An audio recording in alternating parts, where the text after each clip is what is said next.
You're sitting at your kitchen table on a Sunday night. Rent is due tomorrow. You open your banking app, stare at the number, and do the math you've done 100 times before. $1,400. Gone. Just like last month, and the month before that, and the month before that. You've been paying rent for 6 years now. You pull out your phone calculator and punch it in. 6 years times 12 months times $1,400. That's $100,000. You've spent over $100,000, and you own absolutely nothing. Not a wall, not a doorknob, not a single square foot of the place you call home. Meanwhile, your landlord just bought a second property with your money. And here's what makes this even worse. You did everything you were told to do. You got the degree. You got the job. You pay your bills on time. You've never missed a payment. And somehow, you're further from owning a home than your parents were at your age, even though you earn more than they did. This isn't a personal failure. This is a cage. And today, I'm going to show you exactly how it works, who built it, and how to start breaking out. My name is Fox, and I spend way too much time breaking down the financial traps nobody warns you about. If you're someone who's tired of working hard and still feeling stuck, make sure to subscribe, because what I'm about to explain changes how you see every rent check you'll ever write again. I call this the rent cage, and it's not a metaphor. It's a mathematical prison that traps nearly 45 million American households right now. As you're hearing this, here's how the rent cage works. Every month, you hand over your largest expense to someone else. That money doesn't build equity, it doesn't grow, it doesn't come back to you in any form. Ever. It vanishes. It's the only major payment in your life where you get zero long-term return. Your car payment? At least you own the car when it's done. Your student loans? At least you got the degree. But rent gives you a roof this month. That's it. Next month, you start from zero again. The financial industry understands this perfectly. Banks understand this. Landlords understand this. But they have absolutely zero incentive to explain it to you, because the rent cage is the most profitable machine in the American economy, and it runs on your paycheck. By the end of this video, you'll understand exactly why rent keeps climbing even when wages don't, the real math behind what renting actually costs you over a lifetime, and the specific steps to start breaking out. There's a number I'm going to show you around the halfway mark that will genuinely make you angry. And I mean angry at the system, not at yourself. Let's get into it. To understand why the rent cage exists, you have to go back to 2008. When the housing market collapsed, nearly 10 million Americans lost their homes to foreclosure. Banks had handed out mortgages like candy to people who couldn't afford them, and when the bubble popped, it wiped out $2 trillion in household wealth almost overnight.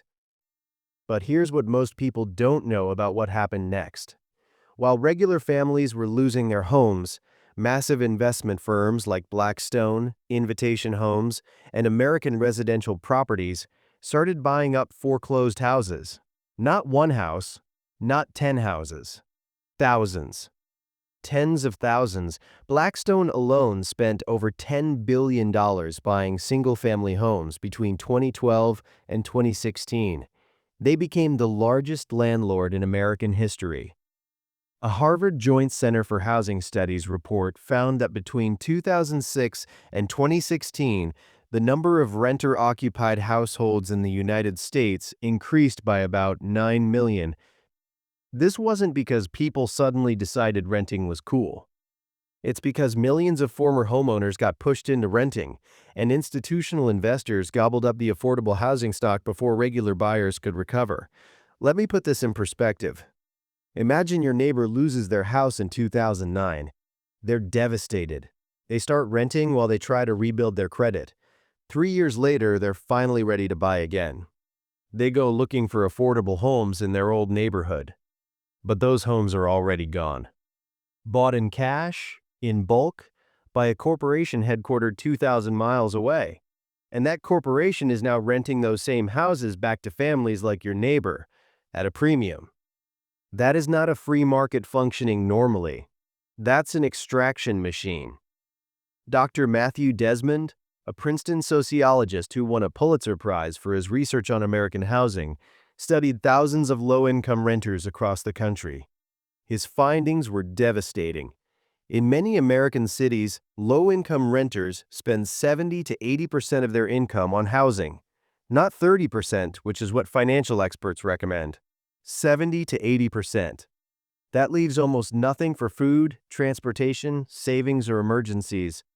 And here's the compounding problem. As more people got pushed into renting, demand for rentals skyrocketed. And what happens when demand goes up? Prices go up. The National Association of Realtors found that median rents in the U.S. increased by roughly 30% between 2019 and 2023 alone. In some cities like Miami, Phoenix, and Tampa, rents jumped 40 to 60%. So you have more renters chasing fewer affordable units, landlords raising prices because they can, and wages that absolutely did not keep up. The Bureau of Labor Statistics shows that median wages grew about 18% in that same period. So rent went up 30%, wages went up 18%. That gap? That's the rent cage slowly tightening around you. But we're not done yet, because the math gets so much worse when you zoom out. Let's do what nobody wants you to do. Let's actually run the numbers. Say you're 25 years old. You rent an apartment for $1,500 a month. That's below average for most major cities, by the way. You're getting a deal. $1,500 a month times 12 months equals $18,000 a year in rent. Now, let's assume rent increases by just 5% per year. That's actually conservative. Rents have been climbing faster than that in most places. But let's be generous. By year 5, your rent isn't $1,500 anymore. It's $1,914 a month. You didn't move. You didn't get a bigger place. You didn't add a parking spot. The same apartment just costs $400 more. By year 10, your rent is $2,443 a month. For the same unit, by year 15, you're paying $3,118. For the same walls, the same kitchen, the same view. Now let's add it all up. Over 15 years of renting with 5% annual increases, you will pay approximately $423,000 in total rent. $423,000. And at the end of those 15 years, you own nothing. Zero equity, zero assets, zero return. Let me say that one more time so it sinks in. $423,000. For the right to live inside walls you'll never own. But it gets worse. Let's talk about what economists call opportunity cost. That's the money you could have made if you'd invested that rent money instead. If you had taken just $500 a month, a third of your starting rent, and invested it in a basic index fund averaging 8% annual return. After 15 years, you'd have approximately $173,000. But you didn't invest it, because it went to rent. So you didn't just lose $423,000 in rent payments. You also lost $173,000 in potential investment growth. That's a total cost of nearly $600,000 over 15 years. I'm not finished. Now, you might be thinking, yeah, but if I bought a house, I'd be paying a mortgage, which is basically the same thing. I hear this all the time, and I get why it sounds logical. But it's not the same thing, and here's exactly why. Let's say you bought a $300,000 house with a 30-year mortgage at 7% interest. Your monthly payment would be roughly $2,000. Yes, that's more than your starting rent. And yes, a huge chunk of that goes to interest in the early years. But here's the critical difference. Every single payment chips away at the principal. In year 1, about $450 of your $2,000 payment goes to principal. That's $450 a month building equity, building your net worth, not your landlord's. By year 10, you've built about $75,000 in equity just from principal payments. And that doesn't even include appreciation. The Federal Reserve data shows that U.S. home prices have historically appreciated an average of about 3 to 4% per year. On a $300,000 house, that's roughly $9,000 to $12,000 in value added annually. So after 10 years, the homeowner has around $75,000 in equity from payments plus roughly $100,000 from appreciation. That's $175,000 in wealth. The renter? After 10 years, zero, same as day one. Let me put this differently. Think about it like two people at a gym. Both are sweating the same amount. Both are showing up every day. But one is actually building muscle while the other's treadmill isn't even plugged in. Same effort. Completely different outcome. Every month the renter and the homeowner both write a check for roughly the same amount. But the homeowner's check is partially a payment to themselves. The renter's check is entirely a payment to someone else. Now, some of you are already thinking, but Fox, buying a house has extra costs. Property taxes, maintenance, insurance. It's not just the mortgage. And you're right. Absolutely right. On average, homeowners spend about 1 to 2% of their home's value per year on maintenance and another 1 to 1.5% on property taxes. On a $300,000 house, that's roughly $3,000 to $6,000 a year in maintenance and $3,000 to $4,000 in taxes. Let's call it an extra $8,000 a year, or about $660 a month. So the homeowner's true monthly cost is around $2,660 versus the renter's $1,500 starting cost. The homeowner pays more. No question. But, and this is the part that changes everything, the homeowner is building wealth with every payment, while the renter is building their landlord's wealth with every payment. After 10 years, the homeowner spent more out of pocket, but gained roughly $175,000 in net worth. The renter spent less out of pocket, but gained exactly zero. This is the rent cage in its purest form. You feel like you're saving money by renting, but you're actually just bleeding wealth more slowly. Here's what this actually means for your life, right now. Today, every time you pay rent, you're making a forced investment into someone else's retirement fund, not yours. Your landlord is using your payment to cover their mortgage, build their equity, and increase their net worth. You are literally funding someone else's financial freedom while your own stands still. And the cruelest part? The harder you work, the tighter the cage gets. Think about it. You get a raise, you feel good, you move to a nicer neighborhood with a nicer apartment. Rent goes from $1,500 to $2,200.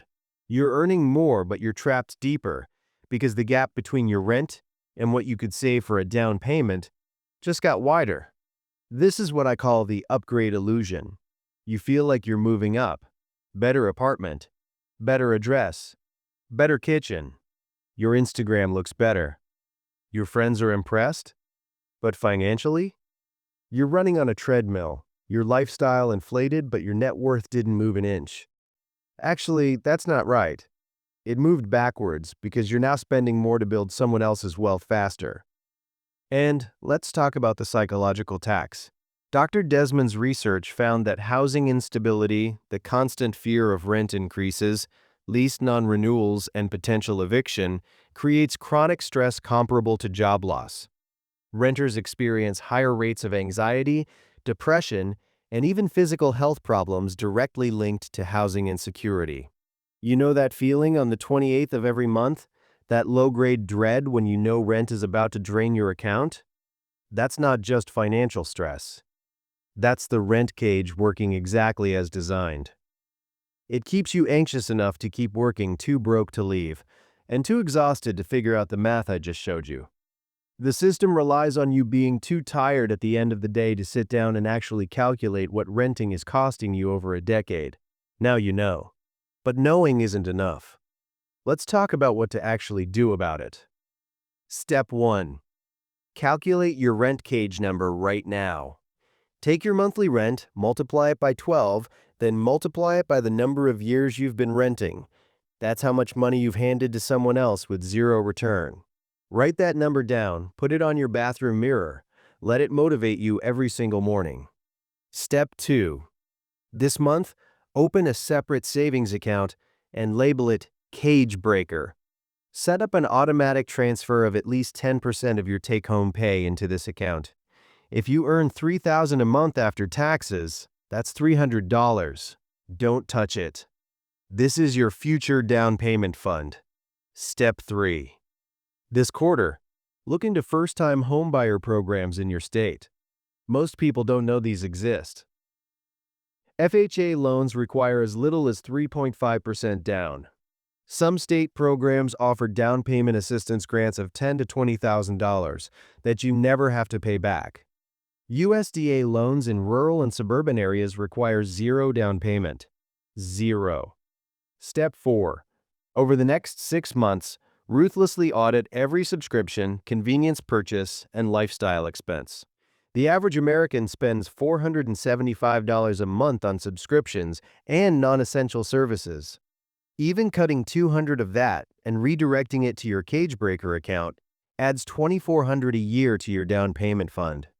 Step 5. If buying isn't realistic in your city because prices are genuinely insane, explore geo-arbitrage. Remote work has made it possible to earn a San Francisco salary while living in a place where houses cost $150,000. The national median home price is around $400,000. But in places like parts of Ohio, Tennessee, Texas, and the Carolinas, you can buy solid houses for $150,000 to $250,000. Step 6. If you're going to rent, at minimum, invest the difference. If renting saves you $500 a month compared to what a mortgage would cost, that $500 must go into investments. An S&P 500 index fund, a Roth IRA, something that grows. If you're renting and not investing the difference, you're getting the worst of both worlds. You're building no equity and no portfolio. That's the deepest part of the cage. Remember that kitchen table? The Sunday night, the banking app, the $1,400 about to disappear. Now you know where that money actually goes. It goes into a system that was built to keep you paying, keep you renting, keep you running. Not because you failed, but because the rent cage was engineered to be comfortable enough that you never question it and expensive enough that you can never easily escape it. But here's the thing about cages. Once you can see the bars, you can start bending them. You now know the math, you know the history, you know the specific steps. You have something that most renters never get, which is a clear-eyed view of exactly how the system works and exactly how to start working your way out of it. The rent cage only works when you don't know you're in it. Now you know. If this changed how you think about rent, hit subscribe.